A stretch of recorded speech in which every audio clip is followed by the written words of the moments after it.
Oh, shut up.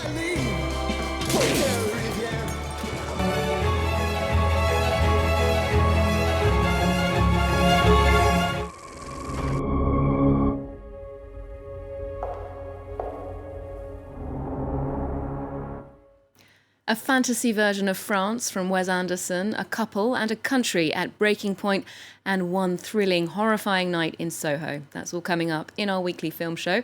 And for that, I'm joined by film critic Ben Croll. Hi, Ben. Hey, how's it going? Now, we're starting with The French Dispatch, of course, from Wes Anderson. It opens in French theatres today. We've got a cast here that includes Bill Murray, Tilda Swinton, Léa Seydoux, Timothée Chalamet, among many, many more. So with a cast that big from Hollywood and from Paris, who really steals the limelight here? I think you'd have to say Wes Anderson himself. I mean, that's been the case in all of his movies, but it's the most case now in the most Wes Anderson movie Wes Anderson has ever made.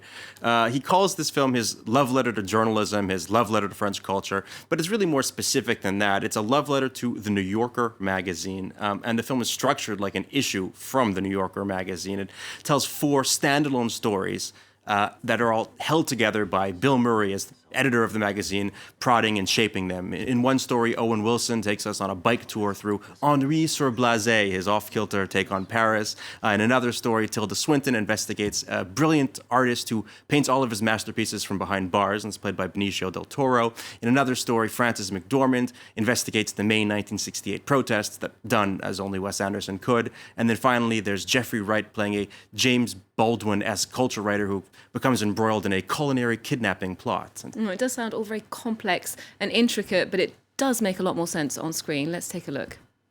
It began as a holiday. Eager to escape a bright future on the Great Plains, Arthur Howitzer Jr.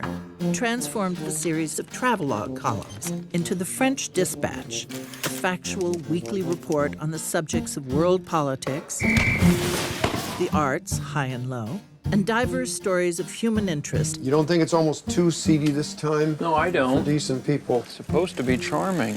He assembled a team of the best expatriate journalists of his time: Berenson, Sazerac, Kremens, Roebuck Wright.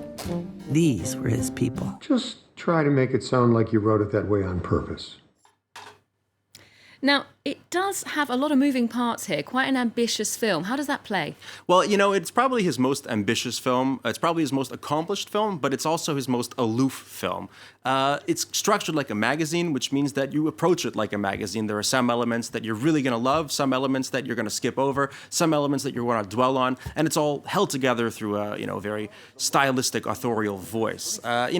Wes Anderson is an auteur's auteur. You see an image from one of his films, you know exactly where it comes from. But one of the saving graces, one of the things that's really held his work together over the years is that he often anchors his films around a strong emotional lead or strong emotional performance. And the kind of mixed up, separate way that the film comes together robs Anderson of one of his secret strengths. And so in the end, you have something that plays almost like his version of Kill Bill. It's like a lot of references and homages and knowing winks for those in the know without any really cohesive emotional through line, other than just looking at this or that actor who shows up on screen. And frankly, name an actor, pick a name out of a hat, chances are they're in this movie, or delighting at a reference to a film that you might have seen or to an article you might have read. There's not really much to connect to. Everyone's having a great time, but it seems like they're having a great time for themselves and not really for the audience, which makes The French Dispatch a film that's very easy to admire, but almost impossible to adore. Very interesting there, how, a star-studded cast isn't necessarily the perfect recipe every time.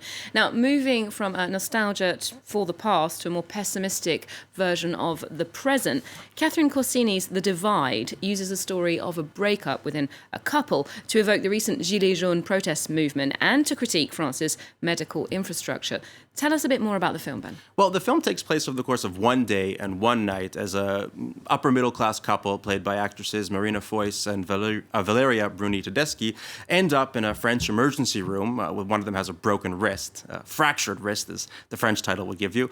And as they bicker and fight, police basically crack down on a series of Gilets jaunes protests, yellow vest protests that are happening all around Paris, sending these protesters, these wounded protesters, into a hospital that's just not equipped to deal with the deluge of people coming in. And we actually have a clip of the director talking about the film. The film doesn't tell you what to do or what not to do. It doesn't seek to teach you any lessons. It aims to get rid of some of the prejudices people have about each other. You realize that the hospital is at a breaking point. People are in crisis mode because they want better working conditions. The film breaks with delivering a message that distinguishes between good and bad and tells you how to think. Now, she mentions the gravity, the real severity of the subject matter there. So it's a pretty heavy subject.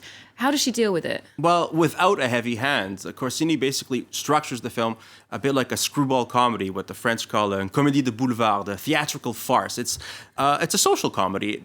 The hospital becomes a microcosm for French society, and you have all of these different actors, basically Valeria Bruni-Tedeschi or Marina Foïs, also actor Pierre Marmaille playing the representative of the Gilets jaunes, from different social stratas and social situations coming against each other and clashing in a very comic way. And that comedy eventually gives way to something a little bit more dramatic as the full toll of the missing hospital infrastructure reveals itself. The fact that the hospitals can't really deal with all these people coming in. And in the film's back half, most of the actors that play the hospital staff are played by real nurses and doctors from the French hospital system, giving the film an even more documentary edge. It's very fascinating.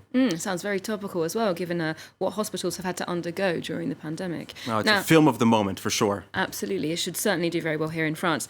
On to our next release. It's a fantasy, horror, psychological thriller. It's called Last Night in Soho. It's a mouthful, yeah. It comes from director Edgar Wright, who has got form with this. Let's start with a quick look at the film. Brighter there, you can forget all your troubles, forget all your cares, so go downtown. Things will be great when you're downtown. No finer place for sure, downtown.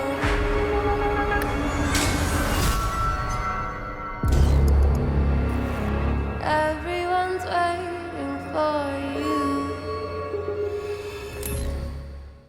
Now, in terms of story, this is one of those simple stories about a present-day fashion student in modern London who travels back in time every night to swinging London of the 1960s, where she uncovers what she thinks might be a murder plot, and in the present day has to figure out whether or not this person was killed and who the killer was. So, a simple story, but the film is not really about story, as you saw in that preview. It's all about style. It's all about the dresses and the costumes that actresses Thomasin McKenzie and Anya Taylor-Joy get to wear. It's about the recreations of London nightlife from the mod 60s, and it's about the music and the movement of the characters sort of do with the nightlife, nightclubs. Edgar Wright is something of a movie mad scientist. He always likes to take the DNA from one movie and see if it works in the body of another, and this is almost like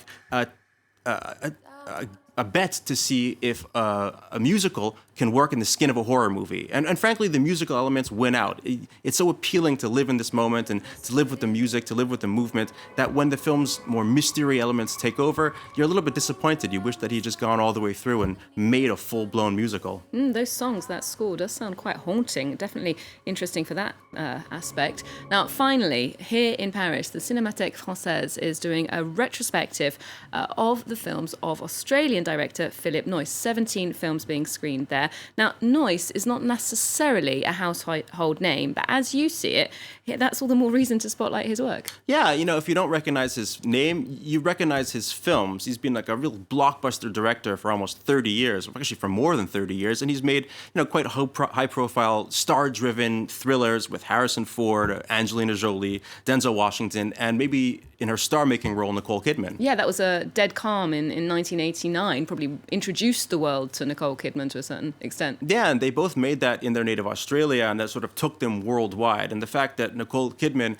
remains a worldwide household name, and that Philip Noyce, well, for lack of a better word, doesn't, is actually a great reason to have this retrospective. In the 1950s, when the French critics came up with the auteur theory, they were thinking about directors not really so much like Wes Anderson, but more like Philip Noyce, people that didn't get the acclaim, didn't become stars in their own right, but had a clear voice, a clear style, a political engagement, and are the real deal. And so I think it's wonderful to give a director like Noyce this kind of retrospective. And an opportunity for a bit of film education there for the rest of us. Thank you very much for joining us this week, Ben. We'll leave you with a little selection of some of those big hitters from Philip Noyce. Remember, you can get more movie news on our website and our social media feeds too. There's more news coming up on France 24 just after this.